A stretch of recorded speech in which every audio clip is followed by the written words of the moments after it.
And many of us have an affinity towards Buddha, towards Christ, towards Paramahansa Yogananda, towards El Morya, of course. But this is the age of Aquarius. This is the age of Master R, or Saint Germain. And so we're going to be working with his teachings. And I've been told to call my work the wisdom that transcends knowledge, because this is what we're moving towards. We're leaving behind the rational, finite thinking mind, and we're going to start to be working with our higher mind, because we're going to start to be working with our astral self. As we move into the fourth frequency and the fifth frequency, we're going to be working with our astral abilities.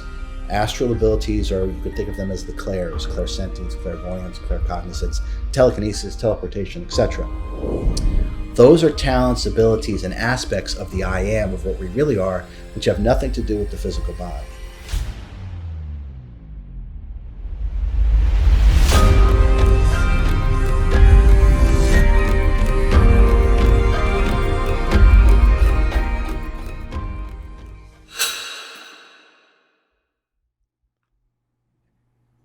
RJ Spina, welcome on the show. What are you most excited about right now in your life? Well, thank you for having me.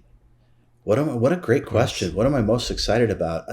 I think the opportunity that continues to unfold for me to be able to assist humanity in its liberation and its ascension up the frequencies, the ability to be here.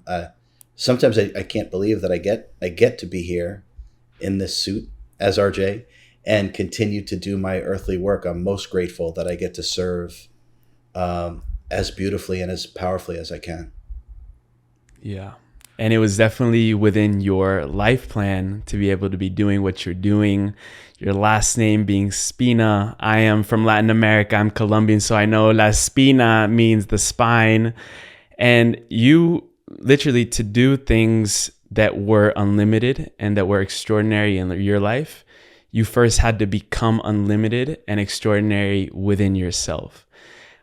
Before really unwrapping exactly everything that happened to you in order to get where you are right now, I'd love to cover your take, your pulse on what is going on in the world right now in terms of moving up in these frequencies from this third frequency up into the fifth, maybe even higher realms.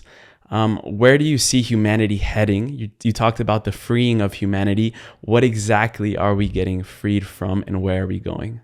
Oh, what a great question. Okay, I'm not surprised. All right, so what are we getting free from, Emilio? So I would say what we're freeing ourselves from is the ego, mind, identity, or what I call the EMI. Now, if we looked at that EMI from a purely physics perspective, EMI also stands for electromagnetic interference, which is not a coincidence. So essentially, we have aligned and attuned ourselves through reincarnation to everything that we are not. All the beliefs, concepts, ideologies, the suit itself, the physical garment that hangs above the or over the I am, we have misperceived, misunderstood, and therefore misidentified. And if you added all of those things together, the conglomeration of all those misperceptions, misunderstandings, and misidentifications becomes our human character, which is the ego, mind, identity. So what we are really letting go of or transcending is our identification to everything that we've held on to before. And what we're really witnessing is, from my perspective, is the thrashings of a dying consciousness. And some are going with a smile on their face, and others are going kicking and screaming. But we're going. So resistance. Yeah, exactly. Resistance. So, and there is no resistance. Everything is one thing. Everything is connected. There are no locks and bolts to anything. And so therefore we create the resistance through the identification. And when we cease with identifications, ego, mind, identity, it becomes the effortless effort. And we will actually go up into higher frequencies and more enlightened states of consciousness almost without an effort. Yeah. And you're living proof, because around 2016, you went through a catastrophic septic shock that ravaged your whole body. And you said to your health practitioner, I think there was a deep knowing within you. You said, I'm willing to break everything in order to put myself back together. There's only 65 cases of the condition that you had. And within such a short amount of time, I think you gave yourself 100 days. You were paralyzed from the chest down. There's videotapes of you beginning to slowly move your ankles, slowly move your foot, walking again, and then walking fast up a hill toward the end of those days. And I love to walk people through your intention and desire to walk again. Where did that exactly come from? Because a lot of people get that diagnosis or prognosis and they say, I'm not going to walk again. I guess I'm going to be best friends with a wheelchair the rest of my life. What was your desire and intention? It's almost like you sort of knew that this challenge was being presented in your life because you wanted to prove something. What was that exactly?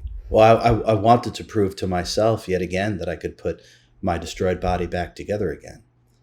And so I gave myself a worthy challenge. I put a destroyed body, quote unquote, permanently paralyzed, told I had 48 hours to live, ravaged with diseases, life-threatening conditions. And when I woke up from emergency surgery, it was like a muscle memory, Emilio, is the best way to say it. I literally remembered how self-healing and self-realization or enlightenment, which are the same thing, how they actually work.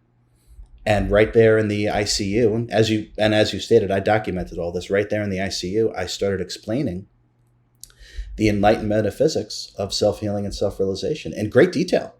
And I literally explained in 100 days, I'll walk out of here, I'll be completely healed, and I'll have no issues whatsoever. And meanwhile, I was obviously told the complete opposite, that my paralysis was permanent, that the diseases that I have are genetic. There's nothing that you can do about them. The life-threatening conditions that you're experiencing of autonomic dysreflexia, the life-threatening conditions you're experiencing, there's no medication for these things. There's nothing that you can do about any of them. Now, what I want to say most importantly about all of that is that all of us are going to have to decide whether we're going to be a consumer or a creator. Now, I decided long ago that I wouldn't be a consumer of opinions, a consumer of beliefs, a consumer of limitations, a consumer of concepts, a consumer of ideologies. Now, even though all these well-meaning, highly educated medical professionals who only wanted the best for me, I was not interested in consuming their opinion whatsoever. I know what I am. I am a creator, and I create my reality. So I knew if I went deeply, and dedicated myself 100%, not 99.9, 100%, and never wavered, that I would put my destroyed body back together in 100 days. And that's exactly what I did. And those understandings make up, as you know, the Ascended Frequencies healing technique that now I don't know how many tens of thousands of people have availed themselves of, and they've been able to improve their health, and not just their health, improve their entire state of being and state of consciousness in ways that they didn't think was possible. I knew that I would do this. I absolutely knew that I would do this. And I absolutely knew that I gave myself this challenge, and I was ready for it. And also you knew that you were going to do this, but you were unattached to the outcome. And that's really key here, because you said that there was only one prayer that you ever said in the hospital, and that was, "Mighty Spirit, thy will, not mine, be done," which is that state of total surrender. If you want to speak into what exactly that does when we're going through a process of radical transformation that is going to require that spirit, whatever that is, if you want to get into it, to use that will to heal the body and to change our life completely. Oh, another great question. I would love to go into that a little bit. So let me give some context to that in very human terms. When I was in the ICU, I think it was day 2 after having the surgery, the neurosurgeon came in, the infectious disease doctor was there, the neurosurgeon came in, my partner was there, and the neurosurgeon, he's a fantastic neurosurgeon, and he wound up explaining that he's done thousands of these surgeries. He's been doing it for 25 years. He's a great surgeon in La Jolla, California, a sought-after neurosurgeon. And he explained to me and to everyone else that there's no way that I could walk again. He's been doing this forever. It's absolutely impossible. and that I need to get used to the fact that I'm going to be paralyzed from the chest down for the rest of my life, and then walked out. And then literally just walked out. Now, How empowering. right. Good luck. Right? So go get him, RJ. So now this is really the key statement that goes to your brilliant question. Okay. Now, upon hearing that, the infectious disease doctor was actually quite upset. My partner almost had a breakdown at that news as well, and certainly understandably so. Now, at that moment, I turned to both of them and I said, just so you know, I'm absolutely going to walk again. And even if I don't, I'm at peace with everything. That's the key part. You got it. Last part. This is it. So now the juxtaposition seems for the ego-mind identity, right, which operates with the logic and linearity program, which are subsets of space and time, cannot hold two truths simultaneously. It just cannot do that. Now, the I am, the sentience, the soul, excuse me, whatever word you want to use, absolutely can. In fact, the I am is so infinitely abundant and infinitely spacious that it has room for everything, including holding the idea that I will absolutely walk again, and even if I don't, I'm at peace with everything. So it's those two things, my friend, are the absolute key. Now, how do we do that? What does that mean? It's one thing to say it, and it's another thing to embody it, and then quote unquote do the impossible. So everything starts with desire and intention, which are the two highest frequency of creation itself. And the order of creation, as I experience it directly, is desire, intention, thought, emotion, action, and then behavior. And that's the order frequentially. So we are most powerful at the higher frequencies of desire and intention. So my desire and intention was to obviously unparalyze myself and walk. Now, the key to this first part is this unification between desire and intention and the self, what we really are, the I am, the sentience, the soul, whatever spirit, whatever word you want to use. The unification of the desire and intention and self, so it's one thing, and it has been harmonized into the resting state. Now, this is essential. The resting state means this is now the frequency that we emanate 24/7. 24/7. So there's unification of desire, intention, and self in the resting state. Now, once you have done that, you are emitting the frequency of the victory. You are emitting the frequency of the desire fulfilled. 24/7. And so now your outer reality, which includes your physical body, is eventually going to have to match up to the frequency that you're emanating. That's number one. Number two is being at peace with everything means that there's no longer any resistance and you are in a joyous state of the actual act of creation and you're not in a rush to get to the end point. Those two things, my friend, at the same time is the superhuman. That's the superhuman, and it will allow humanity to create whatever reality they desire for themselves, and there will be no sort of concept of a limiting belief anymore. But it's holding those two things at the same time, which our fragmented mind, our subconscious patterned egoic mind, or the ego mind identity cannot do that. But the real you can do it effortlessly. And you said that the sentience almost like creates a life plan that you've described sort of like a tree of life. And every time that we doubt, it creates like a branch out into another reality. So if I have from point A being broken in my whole body, or whatever someone wants to create in their life, and then point B is the desired outcome,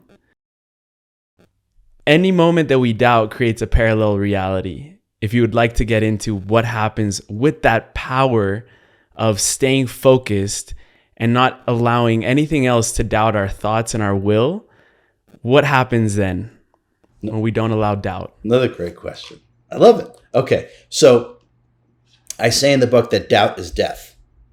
Okay, now doubt is the death of your desire and intention.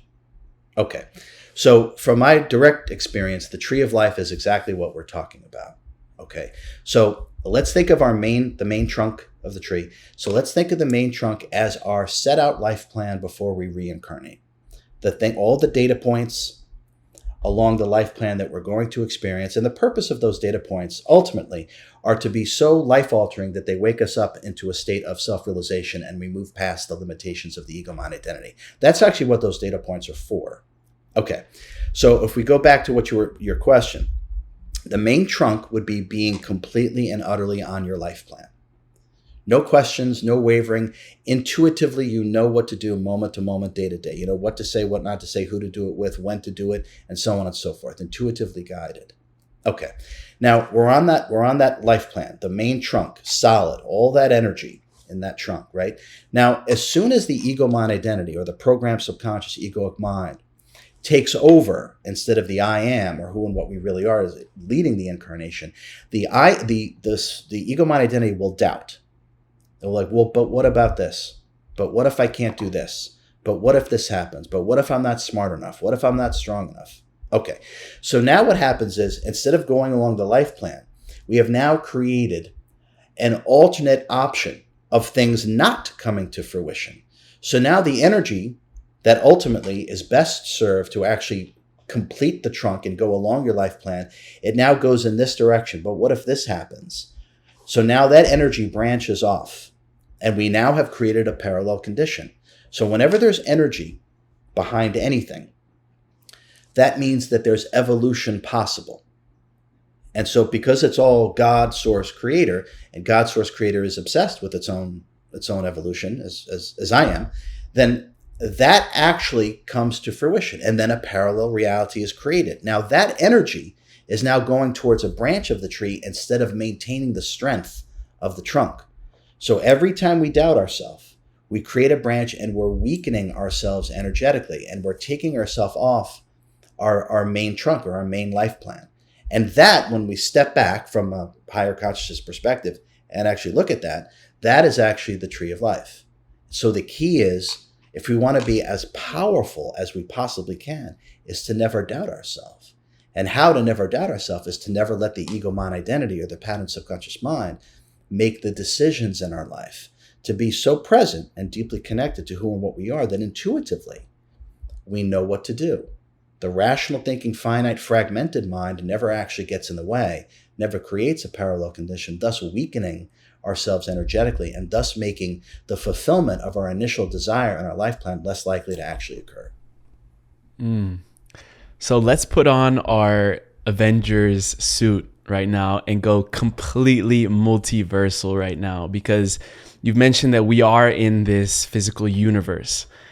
But really, essentially, that's not all there is. That's not who we are. That isn't at all who we are. We are not these bodies. And when you were in those deep states of gnosis and meditation in the ICU room, you were, in many senses, traversing the multiverse and understanding and downloading all of these metaphysical teachings into your system. So how would you start to break down for someone what exactly is the multiverse? Because we're in this band of frequencies, but there's only one dimension with a lot of different frequencies, but there's something way beyond that that isn't even physical structure in itself. They're like the building blocks of this universe.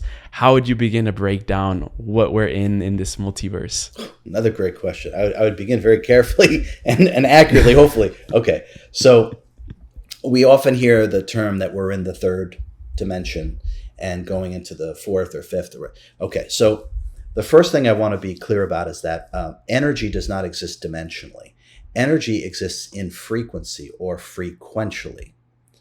So we are not in the third dimension. We are actually in the third frequency of the first full dimension, which actually has 12 frequency bands. Now believe it or not, we're at the very bottom of this multiversal structure. And because the energies are so dense, they actually the bottom three frequencies band together to form one thing, height, weight, and width, and one reality, which we call a three-dimensional reality. What we see as matter, what we see as physical. Right, exactly. It's simply just energy vibrating at a specific frequency band. So everything is just energy, and matter is the momentary solidification of a specific viewpoint based upon the frequency in which we're viewing these things, as well as our own level of sentience. I know that's kind of deep, but that's actually the truth. Okay, so this multiversal structure The entire physical universe, all of physical reality, exists within this bottom one dimension that has 12 full frequencies. So when people talk about the third dimension, the fifth dimension, the seventh dimension, from my direct experience, they're actually talking about frequency. Now, once you get to the 12th frequency band, there's the end of what, from a human perspective, there'd be no more so-called physicality. The 13th frequency is kind of like a viewing station where all manner of sentience, existence, entities, beings are viewing everything that goes on within the physical universe.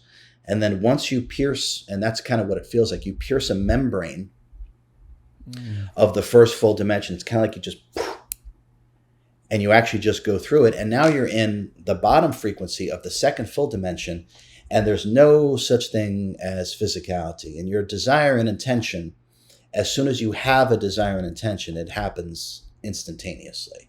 Now that continues. There's a second dimension all the way through the 12th. And each one of these dimensions, 2nd through 12, have 36 frequencies because the energies are so light, there's much more space between them all. But the first full dimension is absolutely unique, and that's where all incarnation actually takes place.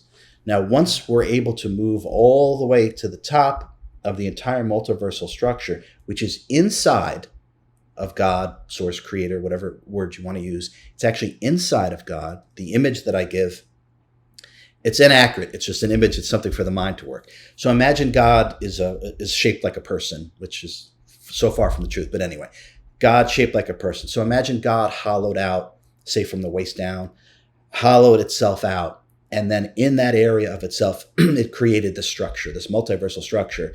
And then above that would be pure uncreated source, or God source creator. So when we actually leave the multiversal structure and we pierce the membrane at the top of the 12th full dimension, we actually go into pure God or pure source creator. And now you're outside of the structure itself. There's nothing but God. I mean, everything here is God as well, but there's no creation.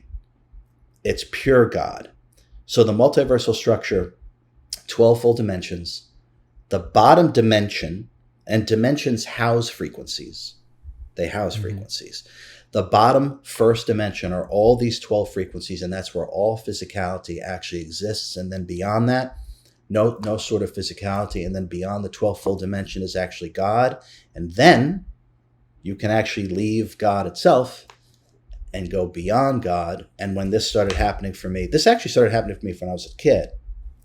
Yeah. And when I would leave the confines of the multiverse and God itself, this is when I kind of questioned my sanity, or I began to question my sanity, because when I was experiencing God directly, that was okay. But when I went outside of God, I was like, "What? This is impossible. There's nothing beyond God. I've just lost it. I've lost my mind. That's just the way it is."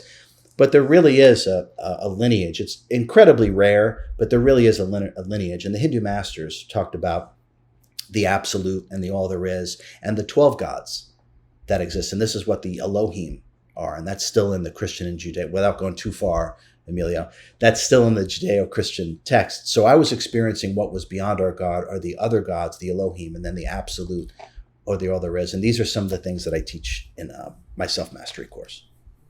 Yeah, and you dedicated your book, Supercharged Self-Healing, to the masters who test their divine perfection, iron will, and cosmic consciousness in their efforts to free and lead humanity.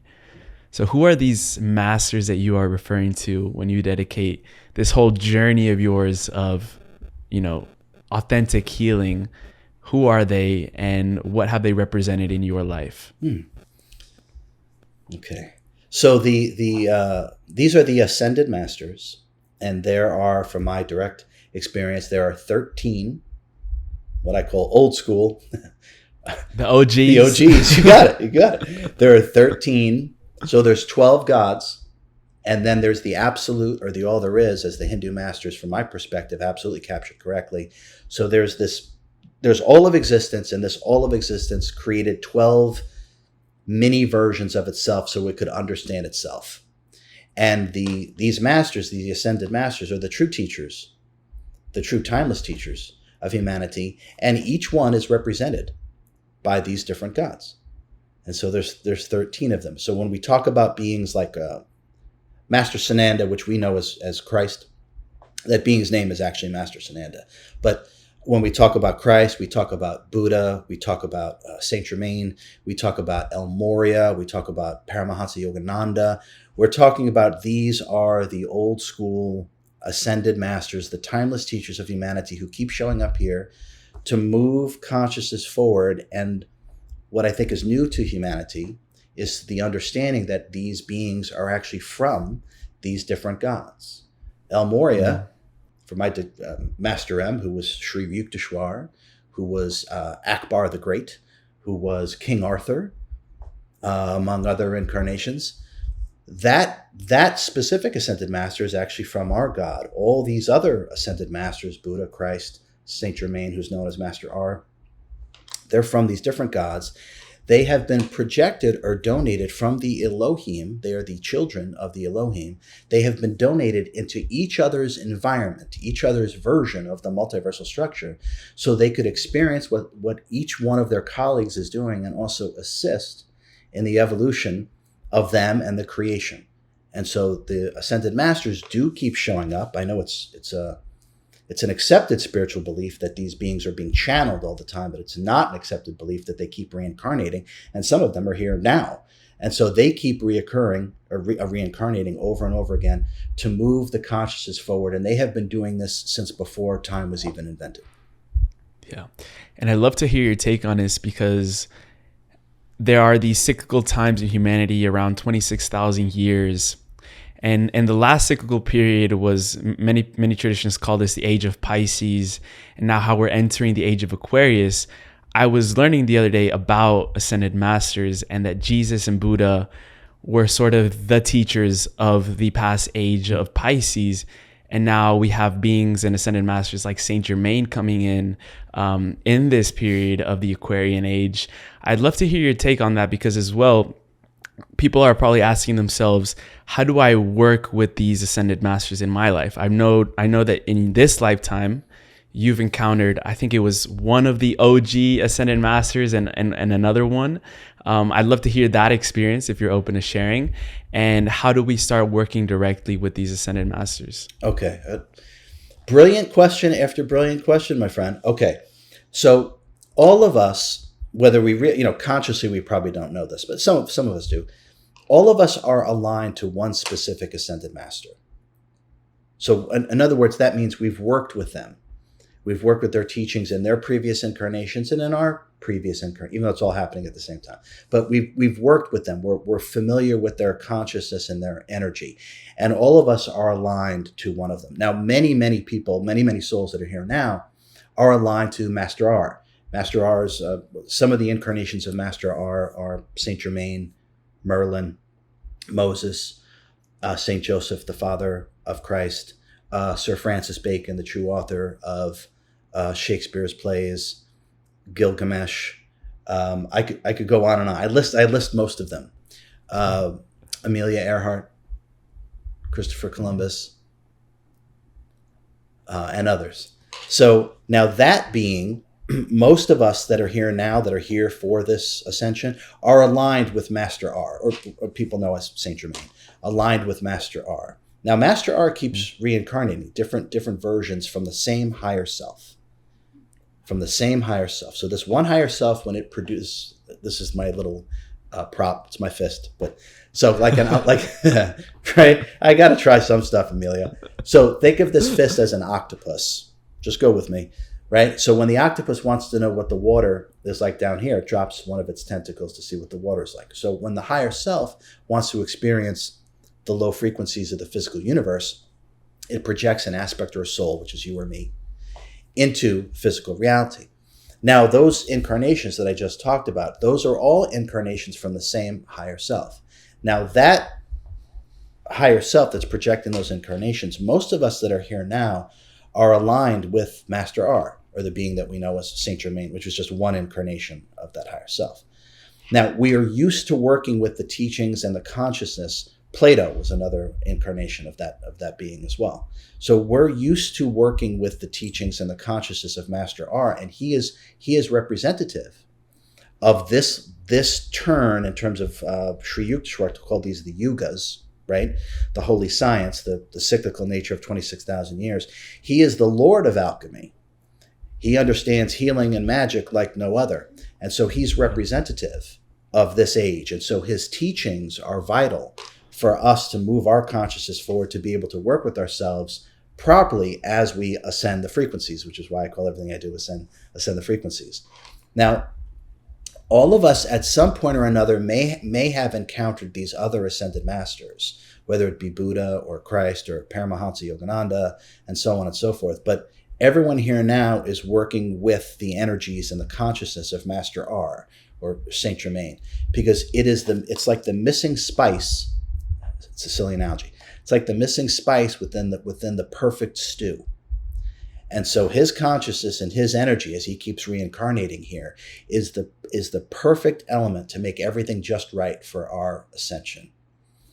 So we're all aligned, and some of us more so than others. We're all aligned with Master R, and many of us have an affinity towards Buddha, towards Christ, towards Paramahansa Yogananda, towards El Morya, of course. But this is the age of Aquarius. This is the age of Master R or Saint Germain. And so we're going to be working with his teachings. And I've been told to call my work the wisdom that transcends knowledge, because this is what we're moving towards. We're leaving behind the rational, finite thinking mind, and we're going to start to be working with our higher mind, because we're going to start to be working with our astral self. As we move into the fourth frequency and the fifth frequency, we're going to be working with our astral abilities. Astral abilities are, you could think of them as the clairs, clairsentience, clairvoyance, claircognizance, telekinesis, teleportation, etc. Those are talents, abilities, and aspects of the I am, of what we really are, which have nothing to do with the physical body. And Master R is the Lord of alchemy. He's the greatest wizard in other incarnations that's ever walked the earth. No one understands alchemy and healing like Master R. And so we're all working with these teachings, whether we realize it or not. And many of us are directly aligned with the consciousness and energies. And many of us have had actual incarnations and experiences with a projection from that higher self, whether it be Moses or Plato or Merlin or Saint Germain or Francis Bacon and so on and so forth. So this is the key to moving forward. The age of Pisces, and I'll stop rambling in a minute. The age of Pisces came to the culmination with the last incarnation of Master Sanandra, the being that we know as Christ. Now, his earthly father, Joseph, Saint Joseph, is an incarnation of Saint Germain or Master R. And that was the handoff. That was the absolute handoff. And for people that don't know this, and I think almost all of humanity don't know this, there's all this missing years of Christ. Where did he go for, about from 12 all the way to about 30? He just completely and utterly disappears. Well, his earthly father left his body, or what we call died, when Christ was 12, but he never went anywhere. He stayed right there, and because of Christ's level of consciousness, and not quite yet level of purity, that would come through the training, he was able to see his earthly father, which is Master R. And his earthly father led him on trips to Egypt, on trips to India, and I'm going to talk about this in a future class, and helped teach him the alchemy of healing and the alchemy of magic, as well as another great teacher that he took him to in India. And so that was the official handoff, Emilio. That was really the handoff between the age of Pisces into the age of Aquarius. And it really went with his earthly son being Christ and Master R being Saint Joseph, and then all those other incarnations plus others that I mentioned before. And there's a lot of talk in spiritual communities just on that topic of magic. And a lot of people say, oh, this was black magic, or this is all light, all white magic. How do you harness magic and alchemy in one's life to be able to ascend those frequencies down the line and be able to really tap into what it is to alchemize not only our physical bodies, but the whole outer reality, physical reality that we're seeing almost as an illusion? How do we start alchemizing things outside of us through that magic that you're talking about? I'm repeating myself when I say great question. Okay, but it's still true, Emilio. Okay, Thank you, brother. Now, magic, and when I say magic, as I say in the book and the next book, magic is MAGICK. Okay, I'm not talking about magic with a C, pick a card, any card, and some Vegas show. That's not what I'm talking about. I'm talking about real magic. Now, real magic, from my direct experience, is the accessing and utilization of energies that lie outside of physical sensory perception. That's magic. That's also what metaphysics are. They're the exact same thing. So we can take away the magic. It's a metaphysics. Yeah. And it's what science is going to be called in the future. You got it. Exactly. Yesterday's metaphysics is today's science. Today's metaphysics is tomorrow's science. We're just, when we work with these teachings, we're catching up. Yes. We're way ahead of the curve when we work with these teachings. Okay. So that's magic and metaphysics. They're really the same thing. Now, how to work with them properly, from my direct experience, there's one prerequisite: detachment. Detachment, okay? We can no longer identify ego, mind, identity. We can no longer identify with first this. And if we cease to identify with this, we'll cease to identify with the rational thinking mind and the emotional body. We'll start to get some space. In that space, we have room to work. And that's how we actually do magic. And the ascend the frequencies healing technique is magic. It's pure metaphysics. It's pure magic. I mean, how else do you put a destroyed body back together? Magic. That's how you do it, with metaphysics, which is the same thing, right? But it starts with detachment. We have to start to work with what we are directly, the I am, the sentience, which is a fractal of God. Let's make no mistake about that. When we talk about man is created in God's image, what we're talking about is sentience, which is this divine intelligence that's given energy to create. That's what it means to be made in the image of God. God is sentience, given energy to create, and we are sentience, the I am, given energy to create. So when we detach from all identifications, starting with the form, and then concepts, beliefs, ideologies, all the different things that the form has perceived through physical sensory perception, which limits and collapses consciousness and constricts energy, which makes magic and metaphysics impossible. So through detachment, we start to work with ourselves properly, and that's how we can do magic. And when we start with detachment, that we are pure creator awareness, given energy to create, we realize that there's no limitation. And then we harness desire, intention, and self, and unify that in the resting state. Now our emanation is the frequency, is the emanation of that desired result. So then the energy must start matching up to the frequency that you're emanating. And then through the commanding of your energies, you'll start to be able to do real magic. You'll start to be able to do anything. And once that's mastered, once that aspect is mastered, we then begin to harness and command energies outside of the energies that we have been given to use to create. And that's when you're doing the highest level magic. Let's dive a little bit deeper into that process of self-mastery. Sort of, where do you see people beginning? I know everyone may have a different starting point wherever they are incarnating, whether they're tuning into the show right now, wherever they are right now. But how do you outline for someone this path? You've mentioned that self-mastery and self-discipline and self-control are some of the most important aspects of being incarnated.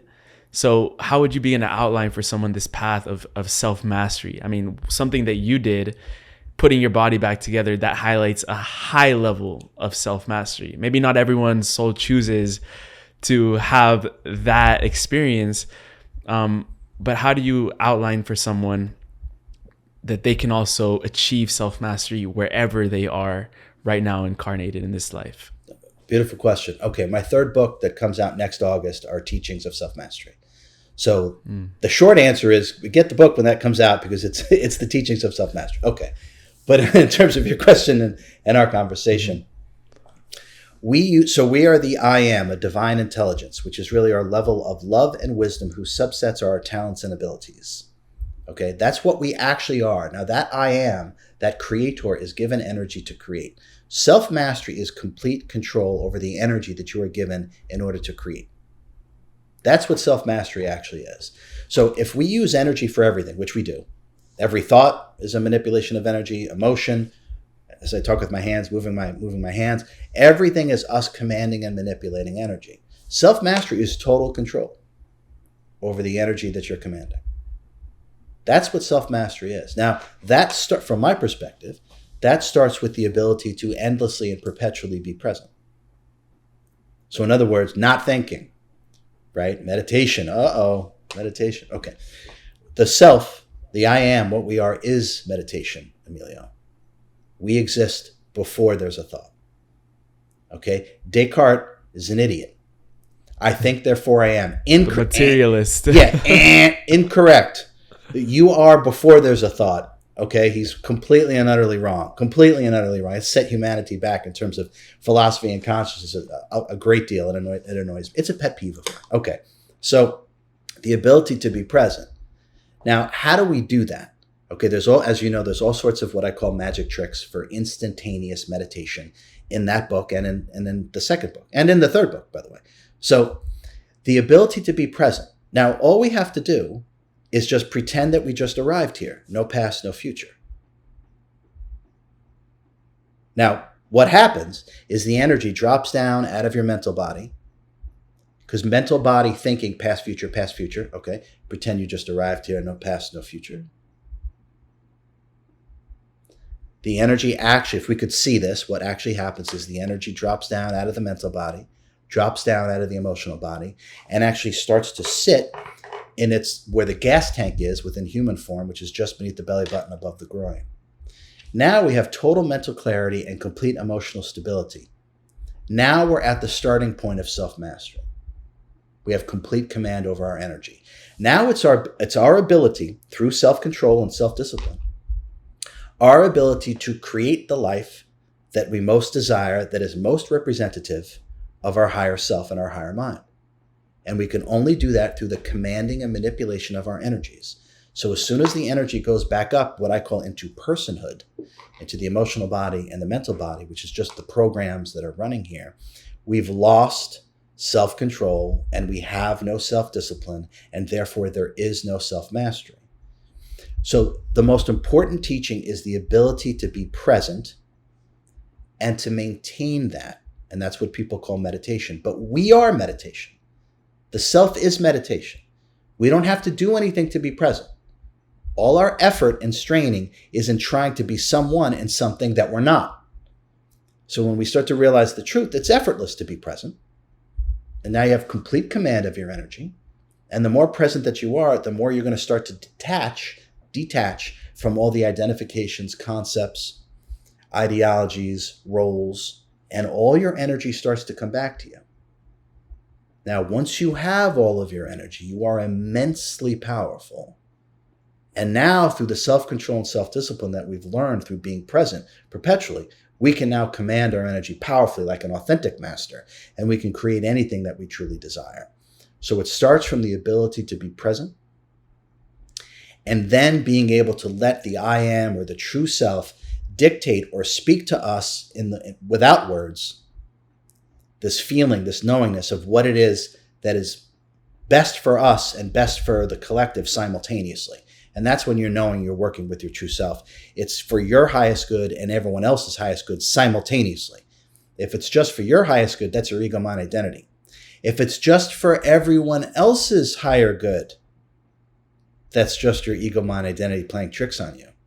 So they should be both synonymous, working together. And it's the commanding of your energy, having full complement and command over your energy, and being able to operate that way from a day-to-day, moment-to-moment basis is the strongest and most important aspect of actual self-mastery.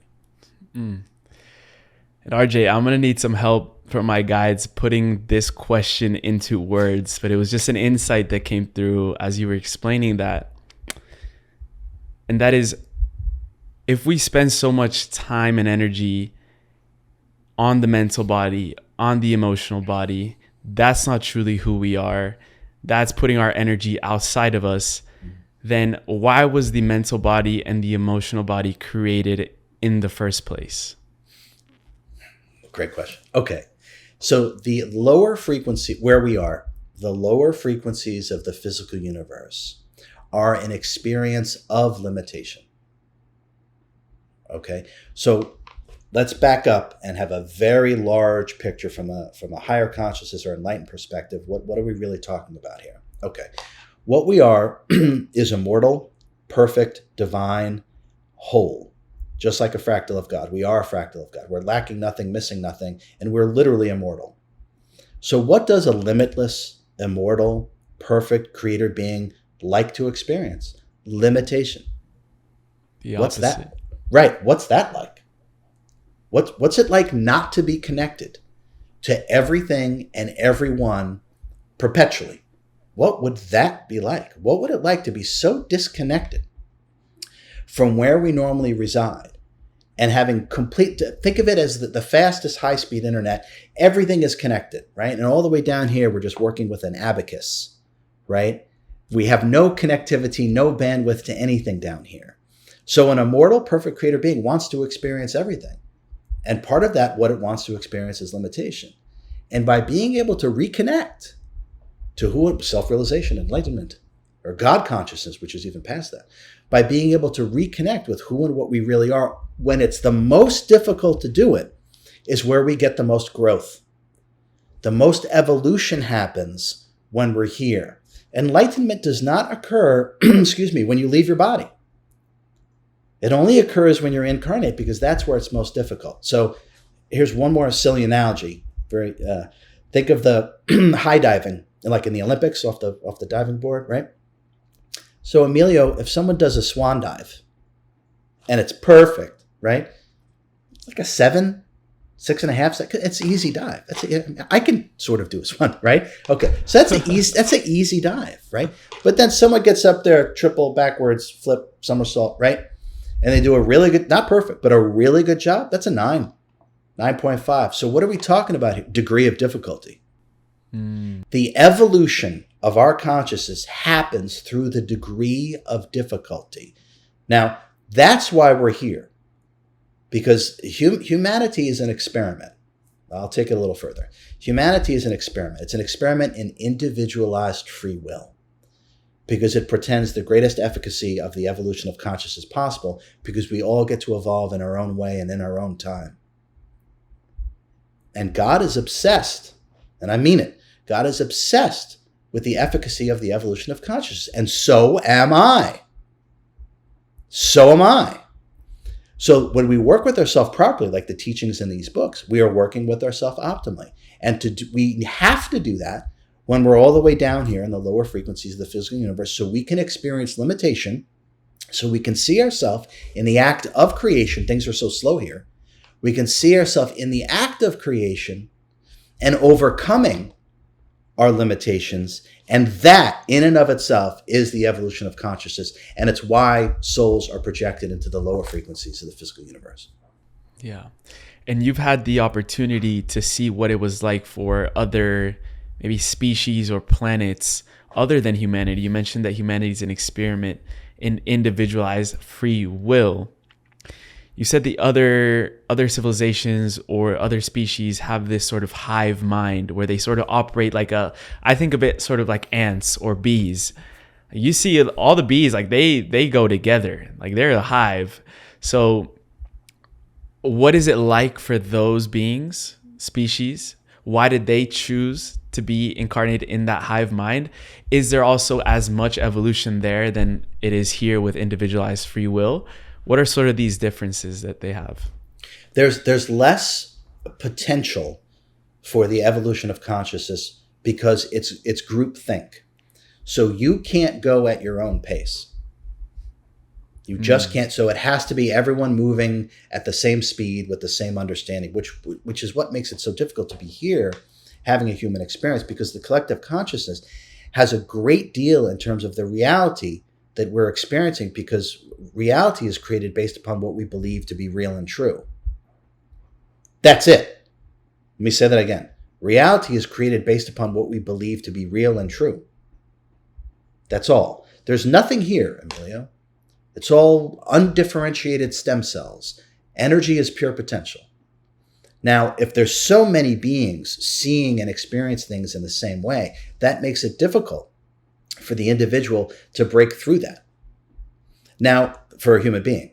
Okay, so that's why the company that you keep is very important. More important than people realize. Okay, now when we talk about these other species and beings, they have incarnated, and those beings also incarnate in human form.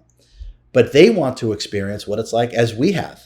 We've all had just as many alien lifetimes as human lifetimes. That's what I said. That's right. So they want to experience what it's like to be collective and have to work together as a group. And then we have the human experience where it's like we can actually do the opposite. We can actually not have to work as a group, not have to work in that way. We can work individually for our own evolution. But at the same time, the more that we work with ourselves optimally, the more that we're affecting the collective consciousness and moving forward, which is why authentic self-realization and enlightenment is so important, because one authentically enlightened individual is like a lighthouse. And it sheds light in an area bathed in darkness. And make no mistake about it, the lower frequencies of the physical universe is the only area in the multiverse that is bathed in darkness. And so working with ourselves optimally is the greatest thing that we can do for ourselves and the collective simultaneously. But what we call alien, and we're all alien, no one's from here.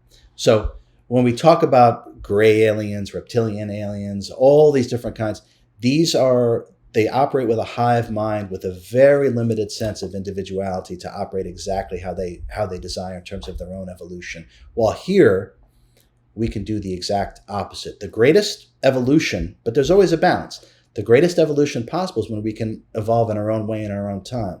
So we have incarnations as a human being, and then we have incarnations as an alien, and that gets balanced out by us having to work with a collective and operating within a collective. So they both occur, and they both occur endlessly. The average soul has about 35,000. From my direct experience, the average soul has about 35,000 lifetimes. And many of them are alien. Many of them are human. Many of them are alien. And for those that are here, they're evolving through incarnation. And the only beings that are evolving, that are not evolving through incarnation, that are still incarnating, are the ascended masters, who never had to be involved in the evolutionary process to begin with. They're the teachers of it. But that's really the difference: individualized free will and collective consciousness. And you're right, it is very ant-like. And there are aliens that look just like that. Ants, insects, much larger beings with a higher sense of intelligence, arachnids, and all these different kind of things. And anyone who astral projects or does things, you can encounter these things. They're everywhere. They're here right now. They're just outside of physical sensory perception. You change your radio dial, go up in frequency through meditation, you'll be able to start to perceive all the other things that are here, and some of which are those aliens that we just spoke about. Yeah. And of those 36,000 lifetimes that a soul incarnates into, are there a lot that you are remembering now, and what's coming through for you from those? Yeah, so there's let me explain it this way. Self-realization, to me, self-realization and enlightenment are the same thing. Okay, now what that actually is full communion with your higher self, right? The octopus, right? So the tentacle, right? Okay, so you're able to have direct communion with the much larger you. Right? Now, when you have direct communion with the much larger you then experience all these other incarnations. You realize that they are you and you are them, because it's all from the higher self, right? So full communion, it's the opposite of what people think, from my perspective, it's the opposite of what people think self-realization or enlightenment is. It's like the ego mind identity is gone, right? No, the individuality is gone. What actually remains are all these characters that were created because the traits and abilities that they developed through their human personalities are useful for other incarnations. Right. So it's the opposite. You can bring those in. Everything. Yeah. So if I'm kind of thinking of Neo in the Matrix, or he goes, I know Kung Fu. It's sort of like maybe tapping into a lifetime where you were a scholar in mathematics. And all of a sudden, if you can bring that knowledge down to this, is that possible? Yeah, that's brilliant. So that's what it is. And I'll give a tangible example for myself. There was a time during the healing process, and I was still going through the transcendence of so-called permanent paralysis. And I had hit almost like I want to say like a sticking point. There was a point where I wasn't bringing my body to another level of its own liberation and transcendence over the paralysis. And I can vividly recall, because I was on the ground, I had been forcing myself to walk, and I had fallen. And anyone who's, who has been paralyzed or knows someone, I mean, when you're authentically paralyzed and you fall on the ground, it can be very difficult to get up. And I was paralyzed from the chest down. So it was very difficult to get up, right? Okay, but that's not the point. I can remember the moment that I was on the ground and I realized that I needed a little more. If that makes sense. And in that moment, because of the communion with my higher self, I actually downloaded more of what I am, or more of the higher self, and it came into me. And in that moment, I literally got right up. And my partner at the time witnessed it too. Absolutely witnessed it. So we can download more of who and what we really are. Absolutely. And when we're authentically self-realized or enlightened, we can do it at will when it's authentically needed. Not for some egoic, like, let me show off or something like that. It's not going to work that way, right? Let me pull a backflip in this party right here. Right. If it's in alignment with your life plan, and you're working with yourself that optimally, you can actually and I believe Paramahansa Yogananda, if I recall properly, he talks about being able to do that with his own higher self. And in this incarnation as RJ, I was able to do that when I needed it. I authentically needed it, and it was able to happen. So we can pull in these abilities. The ability to transmute and transcend low frequency energy and the healing. A lot of this has to do with other incarnations from the higher self that I'm from. The higher self that I'm from, the projections of it are what we call ascended masters. So I'm able to tap into these things, and that's why I'm able to unparalyze myself, experience these things, and teach these things. So when I needed it, like when I woke up from emergency surgery, I needed it, and that's when the remembering all this information about how these things really work actually came back to me. But we can call upon it in the moment. We absolutely can. But if we're operating with just within the parameters of the collapsed consciousness, the fragmented mind, or the subconscious patterned egoic mind, then we have no access. It's like the glass ceiling. We're going to hit the glass ceiling, right? So if we're operating properly, though, we are connected to who and what we really are, and whatever we need in the moment will be available to us. I love that. I had a fun question for you, which was, who is this being that has been known through centuries called Thoth or Hermes? What do you know about that being? Plenty. So that's the being from the same higher self that produces Buddha, Hermes Trismegistus, Hermes thrice great, Hermes the Great, right? So that's the same being from the same higher self. That's the being that we know as Buddha. Now that being, believe it or not, does most of its work off-world. Now, off-world, not on Earth. Yeah. Not on Earth.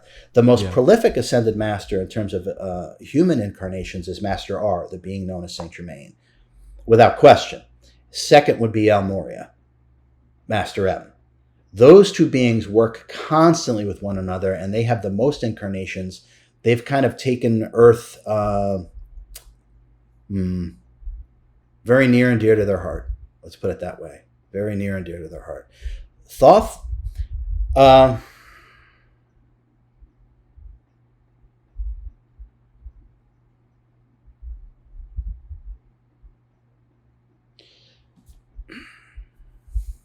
they have a love of humanity, my friend. A deep, deep love of humanity that words cannot capture. The being known as Thoth lived roughly 400,000 years. That's what I said.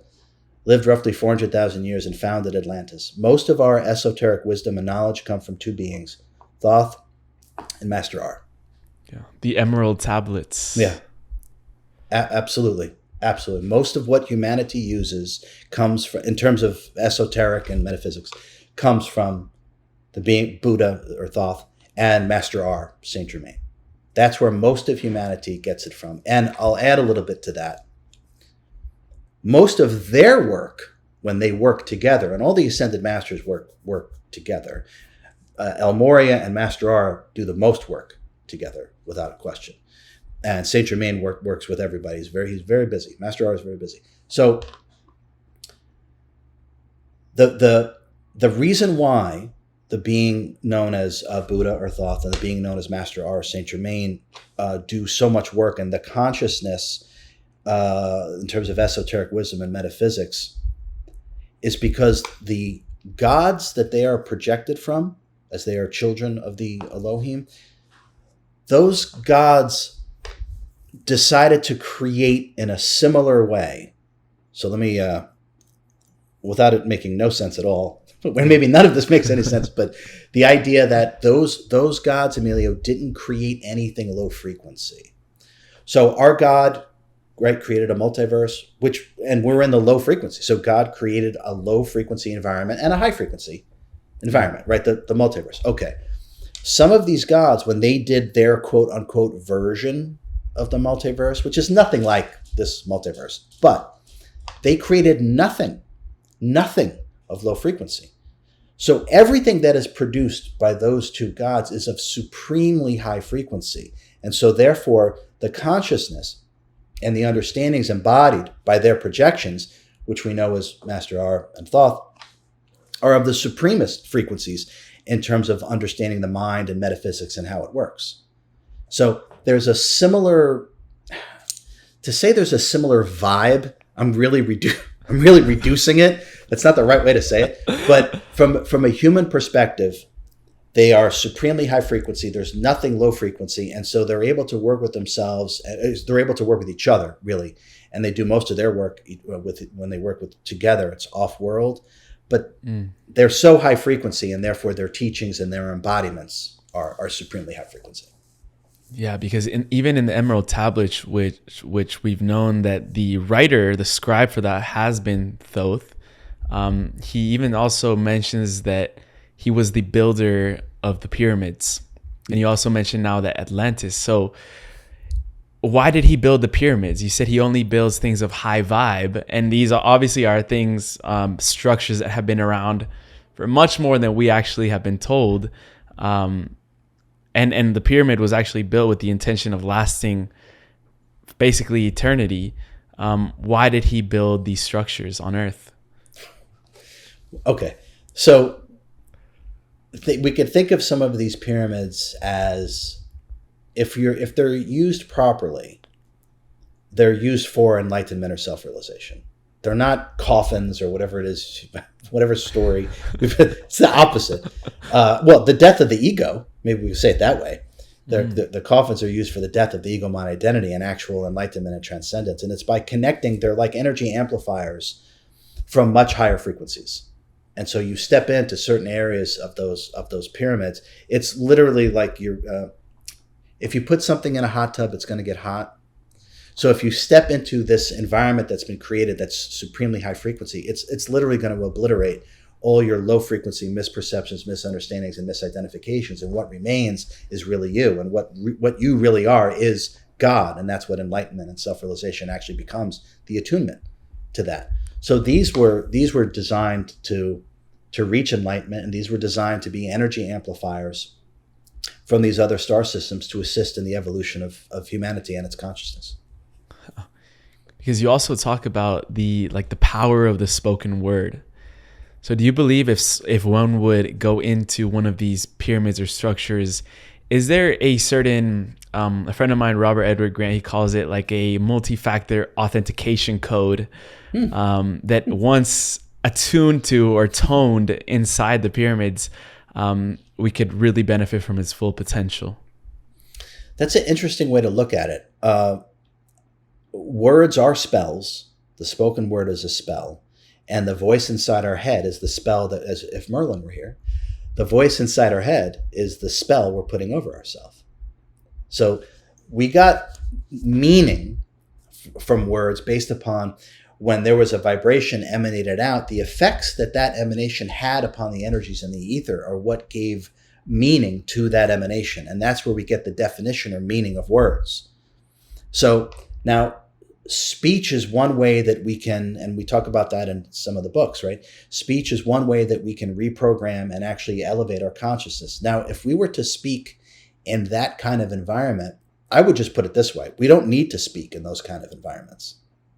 That's why I said that's an interesting way to look at it. I'm not saying it's incorrect. That's not what I'm saying at all. I'm saying that you don't need to speak. In those high frequency environments, speech is not necessary. In fact, there won't even be a desire to speak.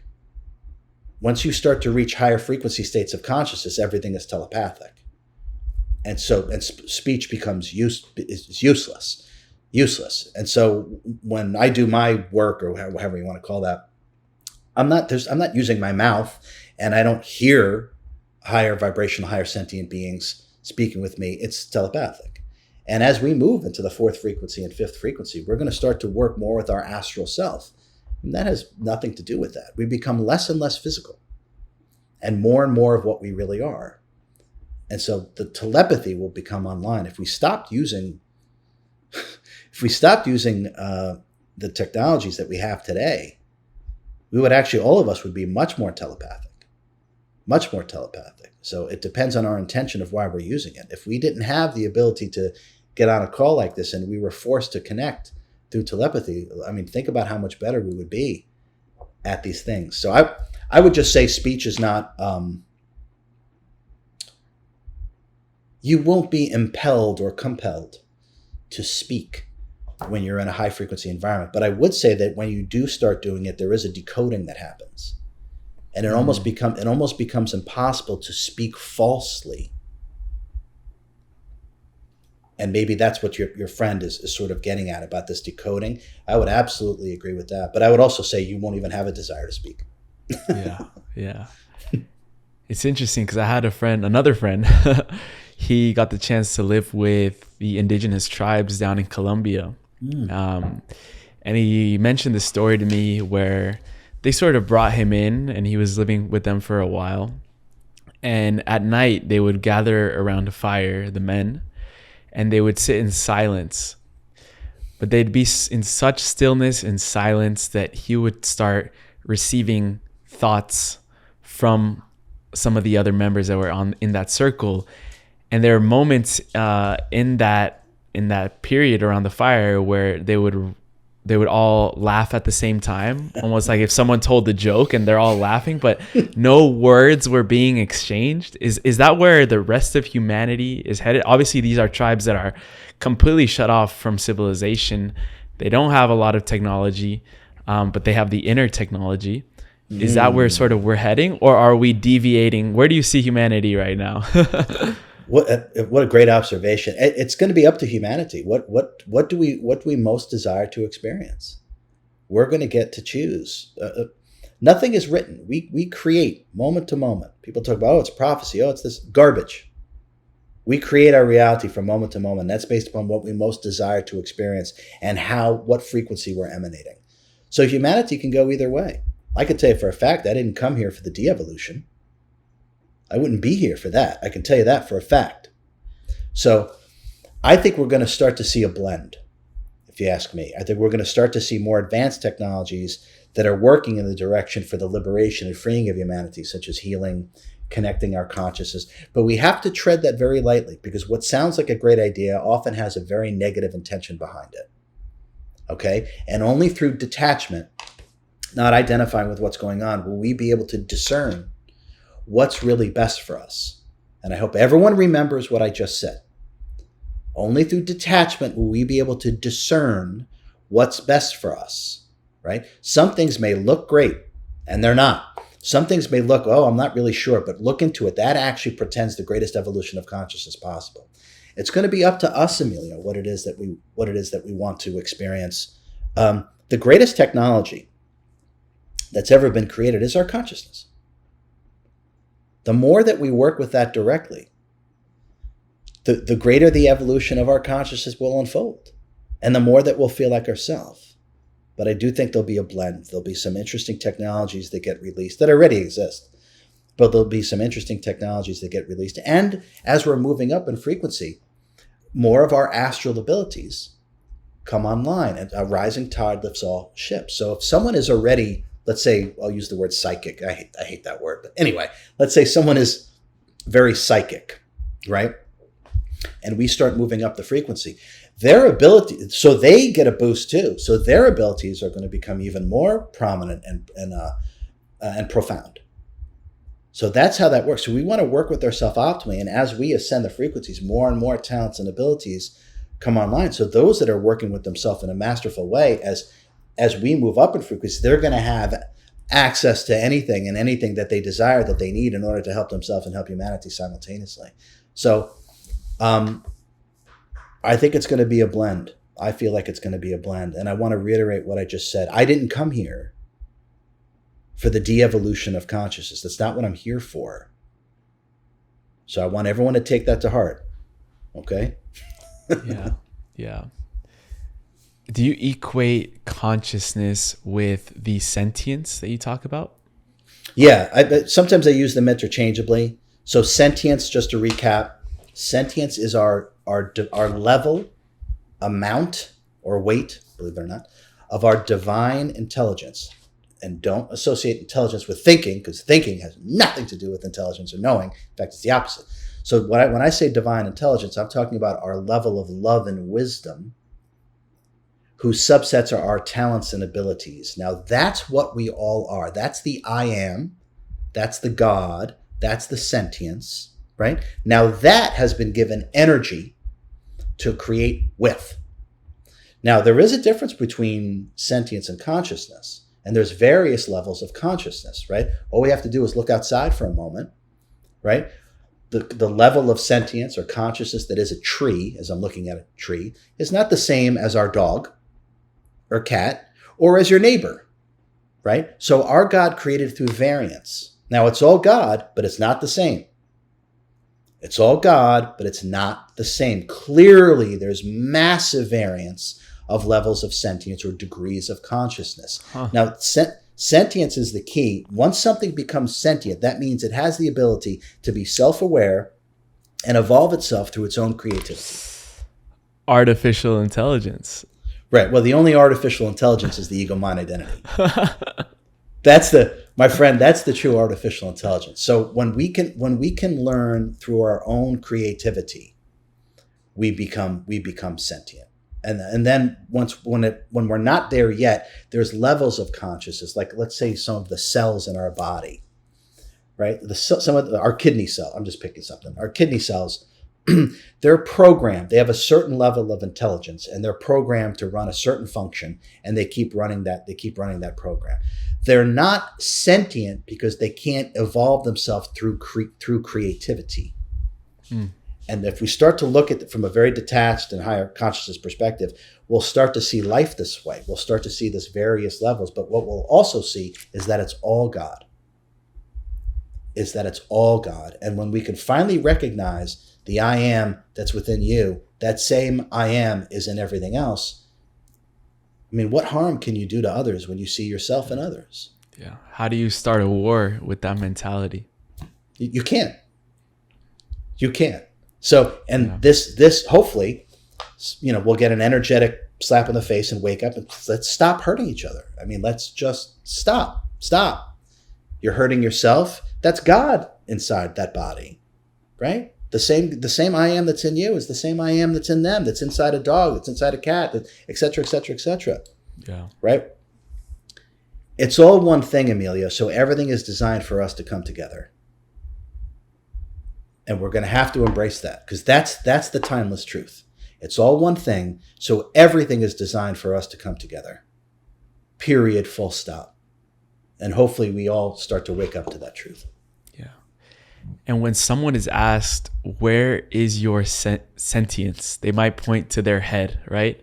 And you had a very beautiful analogy of the periscope in a submarine to describe where our sentience resides in the physical body. If you would like to show people where it is actually, so they can connect to it. Sure. Yeah, that's a fun one, right? So most of us are familiar with the periscope, right? It comes up sort of like out of the submarine. It's kind of like binoculars or a viewfinder, right? And it's above the boat, outside, looking out. Okay. Now, the one that's looking through the periscope is the captain, who's way down deep in the hull of the ship, right? Okay. Now, the I am, the sentience, is way down deep in the hull of the ship. And when we're incarnate, our sentience, what we really are, sits between the heart and the spine. And this is why people indicate themselves. They point to the center of their chest and they go, me, right here. They don't go, me, because there ain't nothing up here. That's why they don't go, just like there's no musicians in your radio. There's no consciousness in your mind. This is a receiver of frequencies that scrambles it. This is a receiver. That's what this is. The captain sits right between the heart and the spine, and this is a periscope. Now, the more that we can operate that way, we'll start to feel the tangible sensation of who and what we really are, literally sitting in the center of our chest. And that will foster self-realization and detachment. So it's a silly little analogy, so to speak, but its efficacy is profound. When you actually start to just use this as a periscope, because the five senses kind of come in through here, right? Eyes, ears, right? So the five senses are coming in, but this is the one that's perceiving it. This is the one that's perceiving it. And when you allow this, what you really are, to perceive it, judgment will stop, because judgment is simply your conditioned mind. And judgment says everything about the one doing the judging and nothing about what is being judged. So you get to see your own conditioned mind in action if you can reside as the captain who's way down deep in the hull of the ship, and this is a periscope. And then all of a sudden, the conditioned mind, you start to see your conditioning, which has nothing to do with your projecting it upon anyone else. So it's an effective analogy. And if we can just allow ourselves to be the captain and just let this be a viewfinder, our frequency will start to raise and we'll feel more like ourselves, which is loving and wise. Yes, and it almost feels like we are evolving out of or beyond the five senses right now. That leads us directly into this topic. I know a lot of people that are hearing us are either parents or they're thinking about children. You talked about this wave of evolved souls that are being summoned or called for the mission to come down to Earth. Dolores Cannon also talked about this in her 3 waves of the volunteers. Mm-hmm. So for someone that might have these young children or are thinking about children, what can you advise to parents about the souls that are the powerful souls that are coming in right now to help humanity in this shift of consciousness? That they're going to be the teachers of the new Earth. I mean, that's what's happening. The more sentient or evolved souls are coming in, a whole wave of them. You're part of that wave. You know this. So you're part of this wave too, of these younger than me. I'm old. Younger people that are more evolved, that get it much more quickly. It's almost like you're starting on second base or third base, if that makes sense what I'm saying, right? Mm-hmm. And so these younger souls that are coming out, they're going to be starting on third base. They're going to get all the stuff we're talking about. They're going to be like, yeah, of course. I already knew that. Of course, duh. They're not going to listen to the show. Oh. they're going to be operating in such a way that it's going to elevate humanity in terms of its own evolution. So right now, or at least how I see my earthly work as RJ, is to plant the seeds of the wisdom that transcends knowledge. I have no intention of enjoying the shade from the trees that get planted. I want everyone else to enjoy the shade from the trees that get planted from the wisdom that transcends knowledge. But these younger souls that are coming in are going to be the teachers of the new Earth. They're going to be far less affected by physicality. They're going to identify far, far less with what goes on in terms of the physical realm. They're going to have a knowingness that transcends the thinking mind automatically. They're just going to know. They're going to see something and they're going to know. Their BS meter is going to be off the charts. They're like, no, not for me, not authentic, not right, not real. They will know automatically. And they come in waves. Absolutely right. Dolores was on the money, of course. So they come in waves and they help us move up, ascend the frequencies. And a rising tide lifts all ships. So if someone is thinking about creating a life, right? Be prepared for them to be your teacher. Because most likely, any souls that are coming in right now are going to be highly, highly evolved. And they're not going to operate. It'll be so difficult to fool them. It'll be so difficult for them to get involved in an attached way to what is going on. They're going to be operating in a much more higher frequency way. And it's inevitable. What is happening is inevitable. And I'm looking forward. I mean, I know how many years I have left as RJ, so I'm looking forward to seeing another wave of higher frequency beings coming in and exactly what it is that they do. They're going to anchor in a higher frequency is really what they're going to do. They're going to anchor in a higher frequency. They're going to be less identified with physicality. They're going to be less identified with concepts, beliefs. They're going to have a knowingness that's off the charts. And I'm looking forward to seeing it. Yeah. And one interesting thing there is that we tend to put knowledge up on this pedestal. And you know, when we're describing someone, we might say, oh, they're so knowledgeable, they know so much. A lot of the times it's coming from the intellect. That's one of my shadows. When I look into the gene keys, the intellect is one of the shadows. That's my life's work, is transcending the intellect. When we talk about knowledge, for some people that even tuning into the show, a lot of this information might, obviously it's wisdom that's transcending knowledge, but what can you talk about on the topic of knowledge so people can watch out and be like, is this knowledge or is this wisdom? Am I putting this up on a pedestal of being knowledgeable, or am I residing in that transcendent, unconditional wisdom that we all have access to? Oh, another great question. Okay, wisdom is timeless. It's not contextual. It's always applicable and always true. So that's what wisdom is. Now, so the reason why the intellect is deified and put on such a pedestal is because it's easily manipulated and controlled. Oh. That's why, my friend. So if you control what I call perception management is the controlling of what it is our five senses are allowed to perceive. And that's the data stream that comes in through the five senses that forms the intellect. So the intellect is easily manageable and controllable because it's based upon physical sensory perception, which is heavily managed on our planet. Heavily managed. So that's why the intellect is deified, because it's easily controlled and manipulated.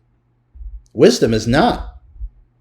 Wisdom cannot be controlled or manipulated or led astray, because it's timeless, because it's always the truth. It's not contextual. It's not fooled by what's going on here. So the difference between wisdom and the intellect is everything. Wisdom is born of the I am. Huh. The intellect is born of the finite human mind. And from my perspective, it's almost meaningless, useless to me. That's just, my perspective. I don't have a high regard for the intellect. And in fact, if you look, I'm certainly not going to name names. If you look at people in our current timeline that are deified for being so smart and these tremendous intellectuals, and look at some of the things that they've done personally and what it is that they advocate, how they've been fooled, how they've been manipulated, right? Because it's not wisdom. They can't see through it. Wisdom is the key. And by the way, if you said your life plan is that the transcendence of the intellect and to be able to operate with true wisdom, then you are right on point, my friend. That is exactly right. And the way to jumpstart that is detachment. Is to pretend that you just arrived here. No past, no future. That will give you space. You won't be running a story. You won't be running any programming. And the only thing that's going to come online is the depth of your own I am.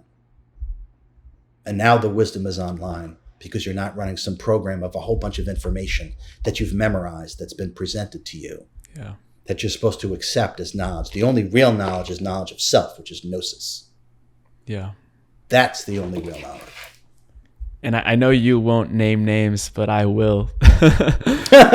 But I mean, as you were describing that, it came to mind as, a movie right now that's come up for the collective is the story of Oppenheimer. And that's a clear example of where the intellect and knowledge can take a wrong turn, because wisdom would have never allowed that nuclear weapon to be created in the first place. So I just wanted to mention that so people can have like a context of, or an example of what we're talking about.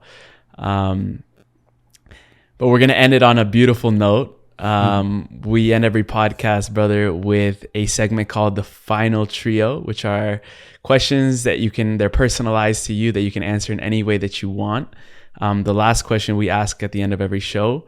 But before that, where can people connect with you? Where can they connect with your books, your courses? We're going to link and everything in the show notes, in the description. So where would you send people to connect with you? The website is ascendthefrequencies.com, and you can see what courses are coming up, what classes are available. There's 3 books right now that are available for purchase. The first one is Supercharged Self-Healing, which came out the end of 2021, which is in its 8th printing, which is amazing. Thank you, everyone. The second book that came out last August is called Change Your Mind, which debuted as a bestseller. This is the blueprint to deprogram all these limiting patterns. That's available on Amazon. And my third book, which does not come out till next August 8th, called Access Superconsciousness, are the teachings of self-mastery, 24 teachings and 24 meditations that go along with them. Also information on the four level, as I experience it, the 4 levels of self-realization, and information on the Ascended Masters. That's called Access Superconsciousness. That can be pre-ordered on Amazon. And we're about to release my entire 2024 schedule of upcoming courses and classes. That'll probably come out before the end of November of 2023. And there will be some live events. There will be a workshop. There will be a retreat. I'm not ready to announce their locations yet, but these will be done. Colombia. Plus, I do want to go to Europe. I actually do want to go to Europe. But go to ascendthefrequencies.com. My Instagram is ascend12 RJ Spina, and the YouTube is Ascend the Frequencies RJ Spina. And I'm always, just like this, there's probably 100 hours of interviews of me. I've done tons and tons of videos called Everyday Enlightenment, where people email questions and I give a enlightened perspective or answer on their question. I would just say, if this information resonates with you deeply, then avail yourself of the books, avail yourself the courses and classes live. There's nothing like them. What I teach is not taught anywhere on this planet, or any other planet for that matter. So if it resonates with you, jump in and take a course and avail yourself of the books. They'll change your life. Yeah, bro, you're just getting fucking started. I can feel it. I can feel it, man. I'm so excited for you. This is not in the final trio, but just out of curiosity, why do you choose the date August 8th, to release your books? It's what's called the Lion's Gate. It's a portal where there's alignment of energies, which portends the releasing of stagnant energies and the movement forward into a new reality, into a new state of consciousness. And the teachings in my books are literally representative and symbolic of this age that we're moving into. And so to release them on the Lion's Gate is very representative of what will happen when you avail yourself of these teachings. We're moving into this higher state of consciousness. And so I give my publisher a hard time and say, it's got to be released. Got to be released on August. They're like, all right, RJ, all right, fine. So that's why I do that. I mean, I'm the same. If you were to ask me when this podcast launched, you'd be surprised. It was on February 22nd of 2002. So 22222. And then I just released a clothing line for just embroidered messages that have, for example, this says just tap in. I have another one, all paths lead inward, and then as above, so below. Just like really, those are some of the philosophies that have guided me in this journey and in this podcast. So I know the importance of picking those dates because a lot of energy in those portals open up. So I love that your books are being released. Now people won't forget Lionsgate. Think of RJ. He's going to be releasing a new book. Amazing, brother. For the final trio, the first question I had for you was, I know you've mentioned before that you are very detached from the human experience, but I'd love to ask you, what do you love the most about the human experience?